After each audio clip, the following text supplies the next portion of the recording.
ارشاد فرمایا مدنی کریم صلی اللہ تعالی علیہ وسلم نے فرمایا لا یزنی زان وہو مؤمن او کما قال النبی صلی اللہ تعالی علیہ وسلم، جب آدمی بدکاری کرتا ہے، زنا کرتا ہے، گناہ کرتا ہے، حرام خوری کرتا ہے، ایمان نکل کر دور جا کے کھڑا ہو جاتا ہے، او کمینے تجھے شرم نہ آئی، مجھے تو غیرت آتی ہے تیرے پاس کھڑے ہوتے ہوئے، لا یسرق سارق وہو مؤمن او کما قال النبی صلی اللہ تعالی علیہ وسلم، جب آدمی چوری کرتا ہے ایمان دور چلا جاتا ہے، اور جب آدمی ذلیل کھانے کھاتا ہے، حرام کھاتا ہے، اس کی روح مردہ ہوتی چلی جاتی ہے۔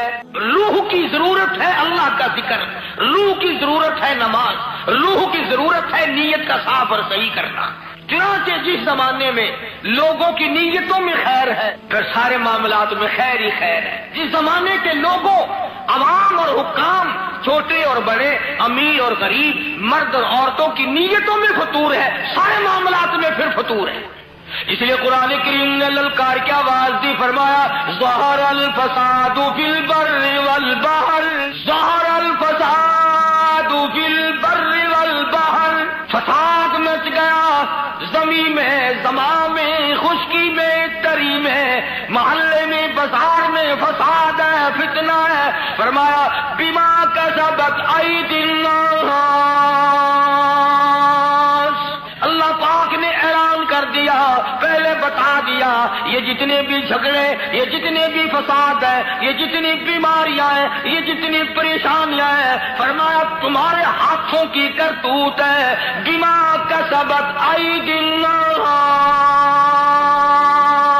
اللہ پاک کہتا ہے لوگوں میں تم پہ ظلم کرنے کو تیار نہیں، اور لوگوں میں رحیم ہوں، ظالم نہیں، میں کریم ہوں، متشدد نہیں، میری ذات تیرے سارے عیب دیکھتے دیکھتے قبروں تک، مجھے اپنی کبریائی کی قسم میں نے تیرے سارے عیب چھپائے۔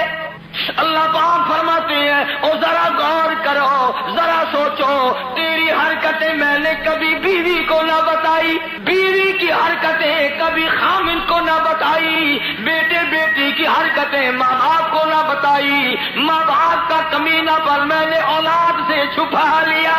فرمایا تمہاری نیتوں پہ سارا مدار ہے، تمام نیتوں پہ معاملات کا بننا ہے۔ فرمایا ظہر الفساد فی البر والبحر، زمین میں، زماں میں، قریب میں، خشکی میں، اپنوں میں، پرایوں میں، دور میں، نزدیک میں فساد مچ گیا۔ اللہ پاک نے اعلان کر دیا آؤ میں تمہیں بتاؤں کیوں مچا، کیوں شر پڑ گیا، کیوں جھگڑا پڑ گیا، کیوں ساری دنیا ایک دوسرے سے بدگمان ہو گئی۔ فرمایا بما کسبت ایدی الناس، اور لوگوں میں ظالم نہیں، تیری کرتوت ہے، تیری بدعمالی ہے، تیری نیت کی خرابی۔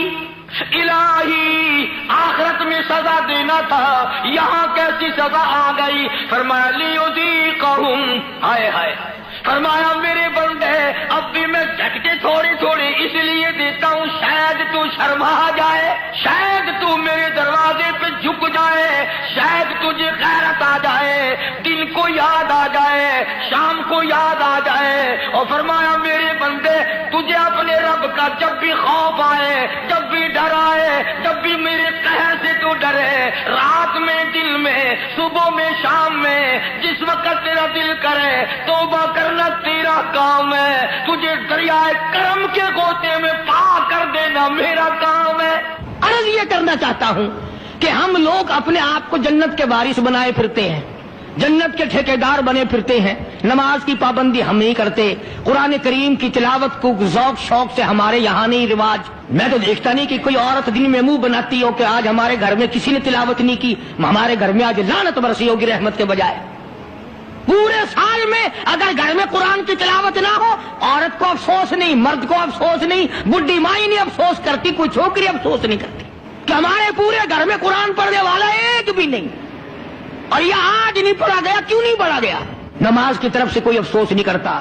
ظلم و زیادتی کر کے گھروں میں کتنا ہی لا کے دے دو، کوئی یوں کہنے کو تیار نہیں کہ تمہیں یہ ملا کیسے ہے، تم نے یہ حاصل کیسے کیا ہے۔ عرض کرنے کا مقصد میرا یہ تھا بے شک نماز روک دیتی ہے بے حیائی اور بری باتوں سے، مگر وہ بھی نماز ہونا، نہ ہم نماز دل سے پڑھتے ہیں، نہ زکات صحیح معنوں میں ادا کرتے ہیں، اور ان سب کی روح اور جڑ جو ہے وہ ہے انصاف مہیا کرنا، قتل کے بدلے قتل ہو، چور کا ہاتھ کٹے، شرابی کو کوڑے لگیں۔ ہم تو اخبار میں سن لیتے ہیں کہ فلاں جگہ شراب کی بھٹی پکڑی گئی، فلاں جگہ شراب پیتے ہوئے پکڑ لیے، مگر یہ قانون نے آج تک سنا ہی نہیں کہ اس کی وجہ سے کوڑے لگے۔ زنا کی سزا ملی، شراب کی سزا ملی، چور کو فلاں سزا ملی، وہ ہم نہیں سن پاتے ہیں۔ اندر ہی اندر افسر لوگ جو گھپلا مچاتے ہیں وہ تمام کے تمام معاملات کو اڑا کے رکھ دیتے ہیں، اور یہی وہ چیز ہے جس کا قرآن کریم مخالف بنتا ہے۔ قرآن کریم نے للکار کی آواز دی، فرمایا بڑے بڑے لوگ جب ہیرا پھیری کیا کرتے تھے، وَمَن لَّمْ يَحْكُم بِمَا أَنزَلَ اللَّهُ فَأُولَٰئِكَ هُمُ الْكَافِرُونَ۔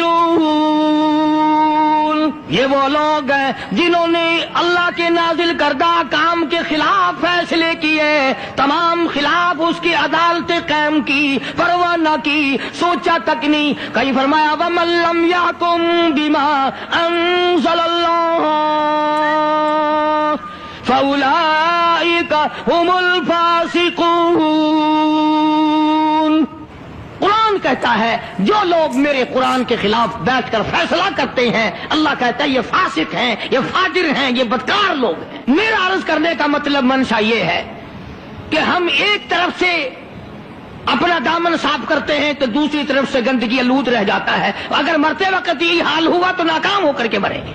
صحابہ کرام نے ان تمام گتھیوں کو پہلے سلجھایا اور اپنی زندگی کو ایسے بنایا کہ مرتے وقت صحابہ کرام کی طرف کوئی انگلی نہیں اٹھا سکتا تھا۔ حقوق العباد کے بارے میں بھی، حقوق اللہ کے بارے میں بھی کوئی چیز ان کو پیچھے نہ رکھ سکی۔ میں یہ نہیں کہتا کہ وہ معصوم عن الگناہ تھے، گناہوں سے پاک تھے۔ ایک مثال پیش کر دوں، گناہ بھی ہوا تو کیسے ہوا؟ صحابہ کرام میں سے اگر گناہ بھی ہوا تو اس کا کیا طریقہ کار اختیار کیا؟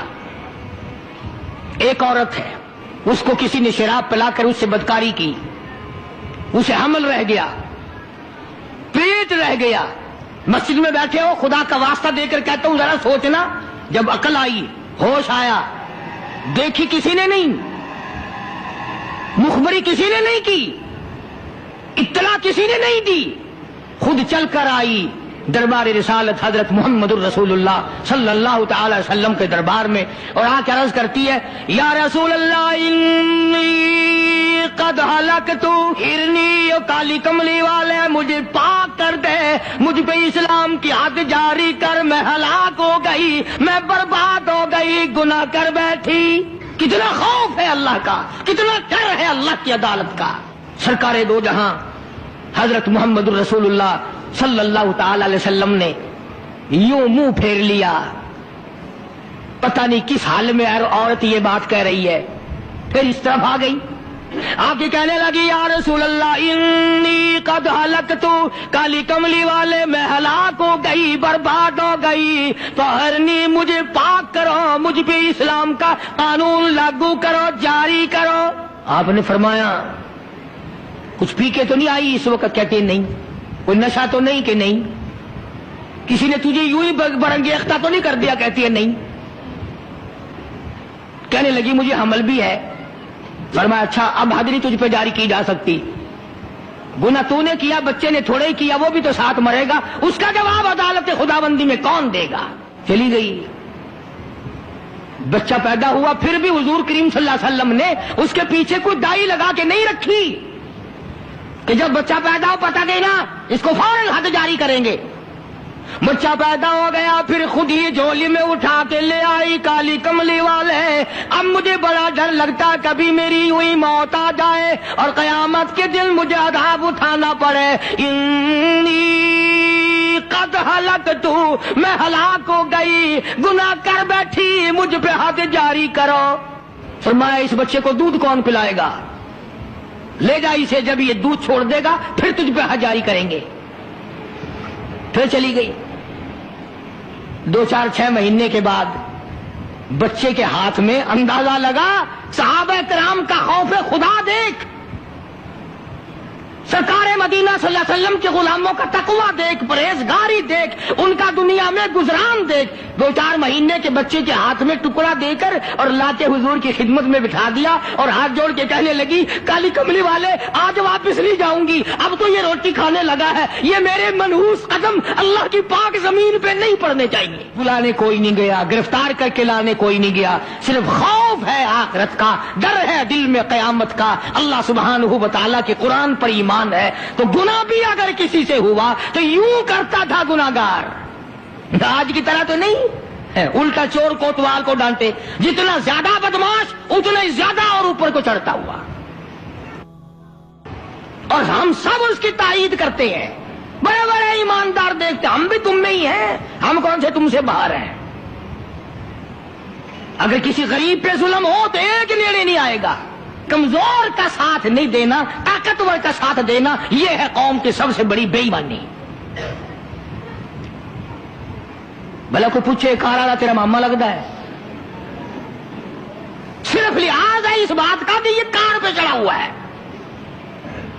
ریڑھی والا ایک غریب ہے، ٹانگے والا ایک غریب ہے، پیدل چلنے والا ایک غریب ہے۔ اسی طرح ہر سطح پہ دیکھ لو، طاقتور کا ساتھ دو گے، بڑے کا ساتھ دو گے، چھوٹے کو رگڑو گے، ٹانٹوں کے نیچے پیس کے رکھ دو گے، لیکن یہ سب کچھ دنیا میں کرو گے، میں آخری بات کہتا ہوں، موت آئے گی اور تمام کو چبا کے رکھ دے گی۔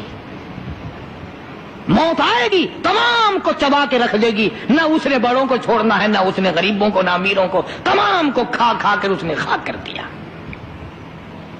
اس لیے ہم اپنی زندگی میں غور کریں اور اپنے آپ کو سنبھالا دیں۔ مرنے سے پہلے پہلے جو کچھ کر لو گے وہ تمہارا ہے، مرنے کے بعد کتنے ہی پچھتاؤ، کتنی پشیمانی کا اظہار کرو، کچھ نہیں بن سکتا۔ اللہ پاک مجھے اور آپ کو ایمان کی دولت عطا فرمائے، کلمے اور سرکار مدینہ صلی اللہ علیہ وسلم کی عظمت محبت غلامی کی دولت عطا فرمائے۔ وآخر دعوانا الحمدللہ۔